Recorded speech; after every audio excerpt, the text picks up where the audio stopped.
The story kicks off with that familiar bunker house rhythm. The morning routine, the little irritations, the tiny sparks that can turn into an argument in under 10 seconds. Archie wants things his way, on his schedule, at his volume, and everyone else in the room is basically expected to orbit that. Edith moves around the kitchen, trying to keep the peace.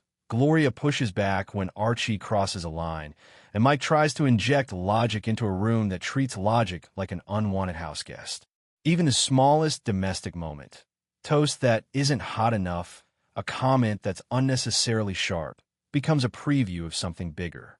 Because in this stretch of episodes, bigger arrives fast. A neighbor conflict disguised as a party invitation, a bizarre chain of mail that turns into temptation, and a bureaucratic mistake so absurd it makes Archie question whether a person is still a person or just a number in a system. First comes the party situation, and it lands right on Archie's raw nerve.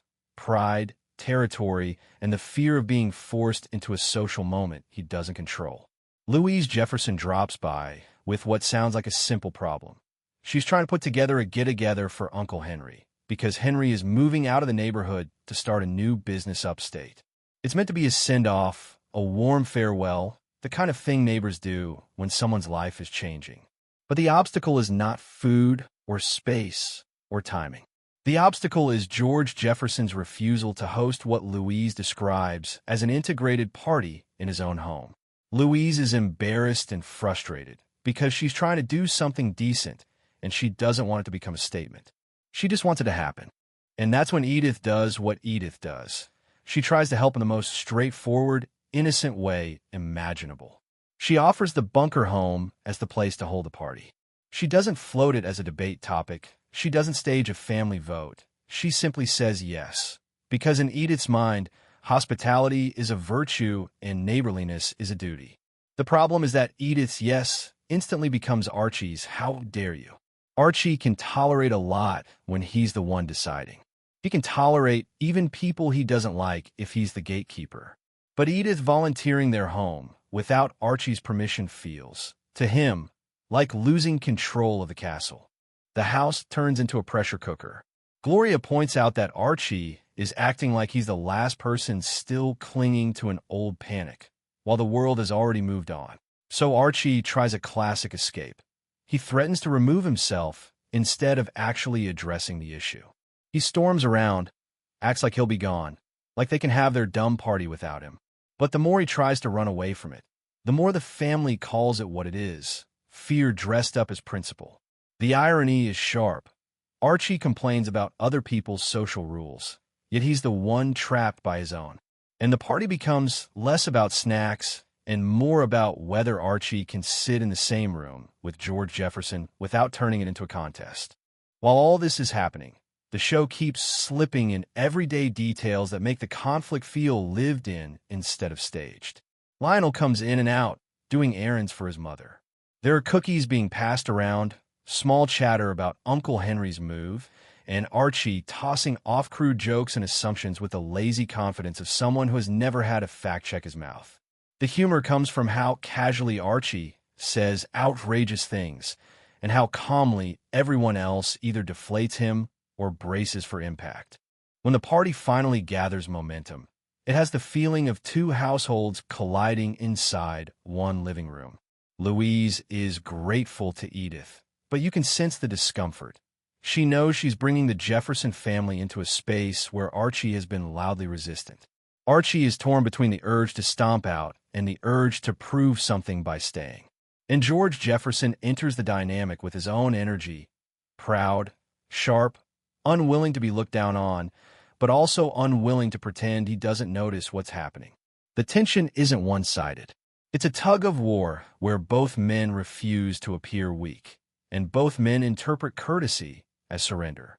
The party storyline is built around the simple truth that it's easier to argue in the abstract than to share a room in reality.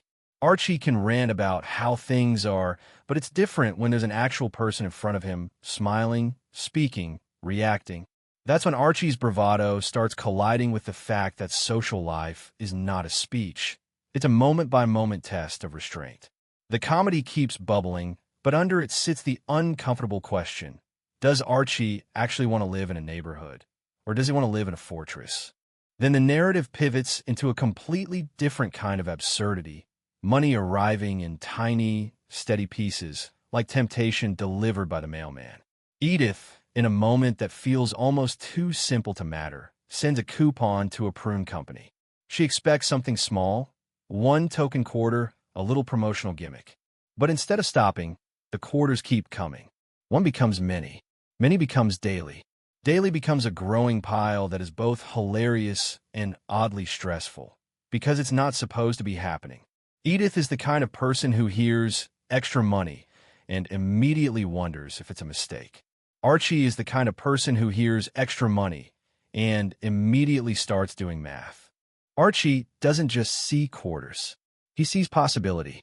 He sees a future where the pile turns into a system, where a mistake can become an advantage, where a quiet streak of luck can be treated like a reward for endurance. He starts calculating weekly totals, yearly totals, even long-term totals, and he does it with the seriousness of a man planning a business strategy, not a man staring at accidental change. Edith tries to bring him back to basic morality. It isn't theirs, so they shouldn't spend it. Archie, with his special talent for turning a wrong idea into a confident speech, insists the right thing to do is spend it.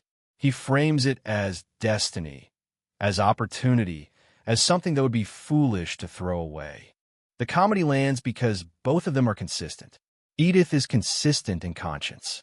Archie is consistent in self-justification. And Gloria and Mike are consistent in calling out hypocrisy when they see it, even if they can't fully stop the train once Archie is rolling.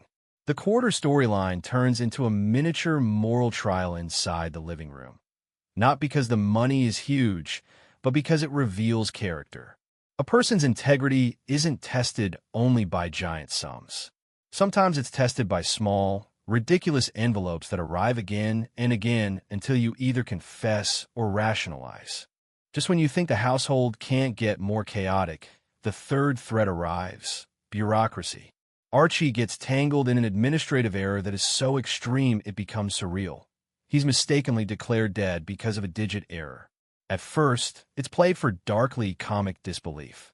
Archie isn't dead in a normal sense. Obviously, he's standing right there, complaining as usual, but in the world of systems and lists and offices, he has been processed as if he no longer exists. The result is a cascade of consequences that feel both absurd and uncomfortably plausible. Sympathy cards show up, salespeople circle like vultures, and Edith gets approached like a widow who should consider selling the house, because, according to someone's file, her husband is gone. Archie's reaction is pure Archie, outrage mixed with wounded pride. It's not just inconvenient, it's insulting. He feels erased by a machine, reduced to a number that can be flipped by mistake. The house becomes a staging ground for phone calls, complaints, and Archie's growing paranoia about machines talking to machines. Mike tries to frame it intellectually. This is what happens when systems treat humans like data, when identity becomes a record that can be misfiled. Archie doesn't want the philosophy. He wants the correction, the proof, the official confirmation that he is alive, as if his own breathing isn't enough unless a letter says so. And that's the genius of this stretch. It stacks three kinds of conflict that all revolve around the same theme: control. Archie wants control over his home and who enters it.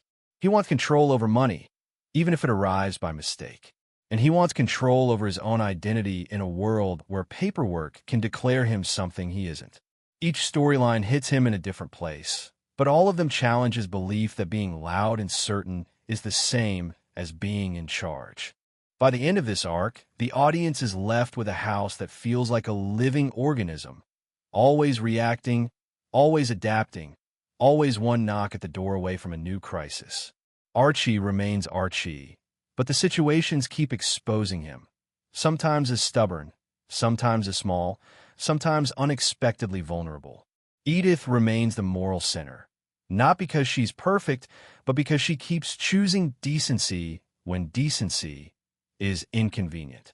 Gloria and Mike keep pushing, sometimes annoying, sometimes necessary, acting like the conscience Archie refuses to carry on his own.